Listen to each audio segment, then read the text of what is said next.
The bay movie review. ఈ movie 1 hour and 27 minutes తో Lionsgate ప్లేలో stream అవుతుంది.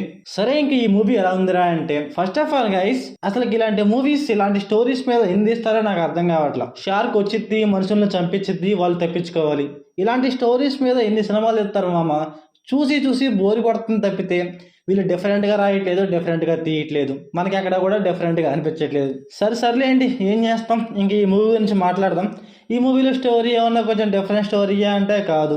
చాలా అంటే చాలా రెగ్యులర్ స్టోరీ. మనం చాలా మూవీస్లో చూసే ఉంటాం. కొంతమంది దూలకొంది లేక్లోకి వెళ్తారు. ఆ లేక్లోకి వెళ్ళాక చాలా అంటే చాలా షార్కులు ఉంటాయి. వాళ్ళు సచ్చారా బతికారా చూస్తాం మనం. ఇంకా ఈ మూవీ ఫ్యామిలీ వాచబుల్ అంటే వాళ్ళ డ్రెస్సింగ్ అక్కడక్కడ కొన్ని సీన్స్ గైస్ లైట్గా డిస్టర్బ్ చేయొచ్చు, కొంచెం ఎక్స్పోజింగ్గా ఉంటుంది. ఇంకా మీ ఇష్టం చూస్తారా చూడరా అనేసి, మరీ అంత ఓవర్గా ఉండదు. కాకపోతే సరే ఇంక ఈ మూవీలో స్టోరీ రెగ్యులర్ స్టోరీ అయినా సరే, మూవీ ఎంగేజింగ్గా, ఇంట్రెస్టింగ్గా, ఇంటెన్సిటీగా ఉందా అంటే, నాకైతే మా మూవీలో ఏ సీన్ కూడా ఇంటెన్సిటీగా, ఎంగేజింగ్గా ఎక్కడా అనిపించలేదు. ఏదో స్టోరీ తీసుకువెళ్తున్నాడు అంతే. కాకపోతే ఏంటంటే విజువల్స్ అయితే చాలా అంటే చాలా బాగున్నాయి చూడటానికి. ఆ షార్క్లను కూడా చూపించడం చాలా అంటే చాలా బాగా చూపిస్తారు. కాకపోతే ఏం లాభం, మనకైతే ఒక ఇంటెన్సిటీ ఉండదు, ఇంట్రెస్టింగ్ అనిపించదు. ఏదో తీసుకెళ్తున్నాడు, ఏదో మూవీ స్టోరీని లాగుతున్నాడు. మూవీలో మెయిన్ స్టోరీ స్టార్ట్ చేసేది చాలా అంటే చాలా లేట్గా స్టార్ట్ చేస్తారు. అలాగే మూవీ స్టార్టింగ్లో ఏదో ఫన్ను గిన్ను అని ఏదో ట్రై చేస్తూ ఉంటారు, కానీ అది కూడా మనకైతే వర్కౌట్ అవ్వదు.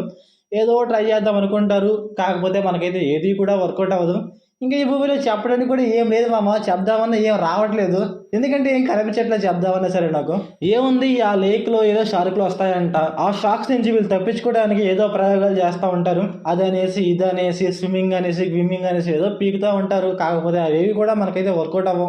ఇదంతా కూడా మనకైతే ఇంట్రెస్టింగ్గా అనిపించదు. నెక్స్ట్ టైం జరుగుతుందో మనకైతే తెలుసుకోబుద్ధి కాదు. ఇంకా ఈ మూవీలో కొంచెం డెప్త్గా ఆలోచించి ఏమన్నా చెప్దామంటే ఇంకా మూవీలో కూడా ఏం లేదు చెప్దామన్నా సరే.